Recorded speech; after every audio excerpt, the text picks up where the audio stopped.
Chapter 8. Bearak.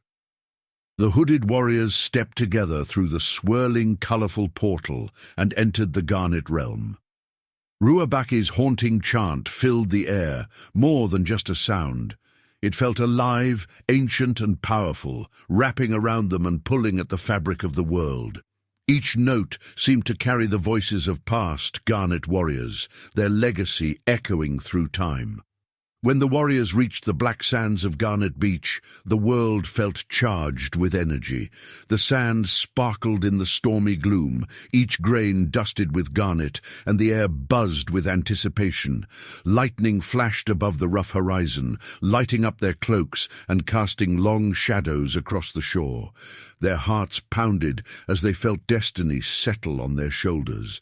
Every sense sharpened, every breath slowed as they stood together on the edge of an event that could change the fate of all realms. When they reached the windy shore, the warriors moved with both respect and urgency, their steps quiet on the black sand. They gently placed Sevyn's body on the ground, arranging his arms over his chest and folding his legs as their order required. The sacred organs, wrapped in silk marked with protective symbols, were carefully passed from one gloved hand to another until Ruabaki received them. He knelt and placed them with care into a marble chest streaked with crimson and carved with glowing runes. The chest glowed briefly, lighting up the warriors' faces. Ruabaki stood, lifted the chest, and with a burst of strength threw it toward the horizon.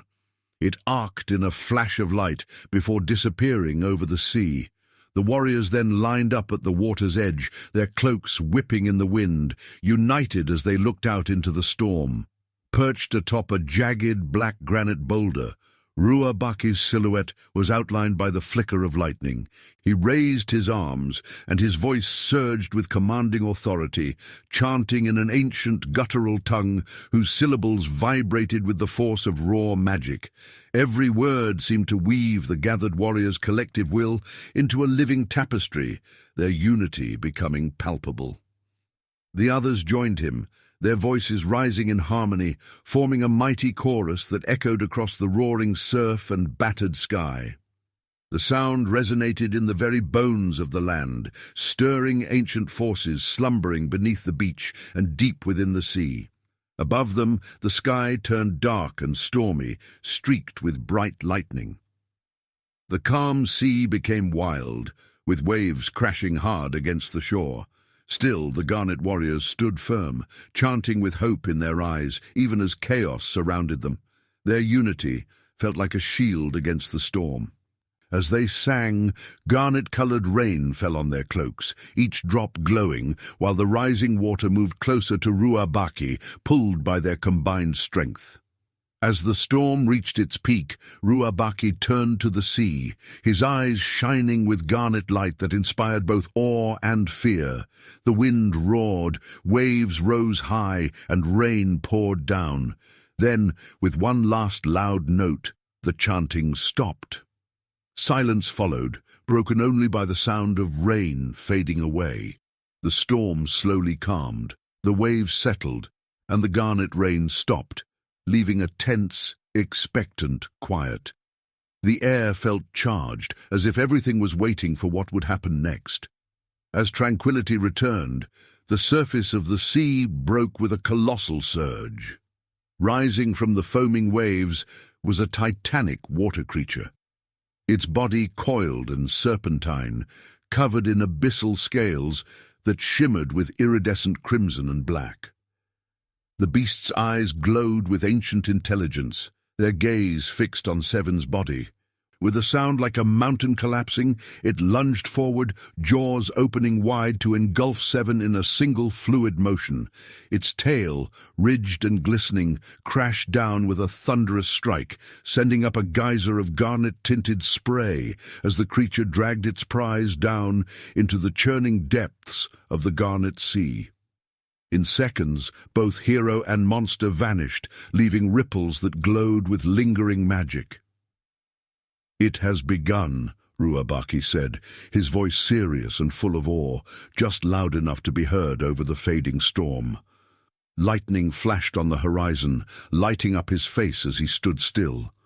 The warriors behind him did not move, their faces turned upward, cloaks heavy with rain, each feeling the weight of his words. For a moment everything felt still, as if the world itself was listening. Shabaka, eyes wide with worry, stepped close to Ruabaki. His urgent voice broke through the fading storm. "Did you really have to throw the enchanted box so far? The sea is endless, and we are running out of time. How long will it take Sevyn, our only hope, to get it back?" He twisted his hands in his cloak, knuckles white, showing how much he depended on Sevyn's success. His fear was clear, every muscle tense, as if expecting disaster at any moment. "All we can do now is wait. Worrying won't change fate," Ruabaki answered, his voice steady, though doubt showed in his eyes. His shoulders dropped for a moment under the weight of responsibility. Even though he looked calm, Ruabaki was troubled, knowing he had put the fate of their world, and maybe others, in Sevyn's hands. "But can you really trust Sevyn's abilities?" Shabaka asked, his voice shaking. "He'll be trapped down there, surrounded by darkness and monsters, until he finds the box. If he doesn't—" His words faded, the threat of failure heavy between them. "He won't falter, not even during the full eclipse," Ruabaki snapped, steel conviction sharpening his words, as if every syllable could ward off despair. "We must remain vigilant until he emerges. Sevyn is the vessel of our hopes, the best chance we have to vanquish the demons that plague our world. My faith in him is absolute." His voice thundered, echoing over the restless sea, even as his hand unconsciously tightened on the hilt of his ceremonial blade, a gesture betraying just how fiercely he clung to that faith. Shabaka's voice grew tense as he replied, frustration clear. "He must know the truth about everything we've done here. He and everyone in the Wushang society deserve to know. It's important for his survival." His hands clenched into fists, his need for honesty obvious. Shabaka believed that only by understanding the past could Sevyn survive what was coming. "If we tell him everything, we might crush him with the weight of our mistakes," Ruabaki replied, his voice strong and protective. "He's already carrying more than anyone should. Let him finish his trial first, then maybe we can tell him everything."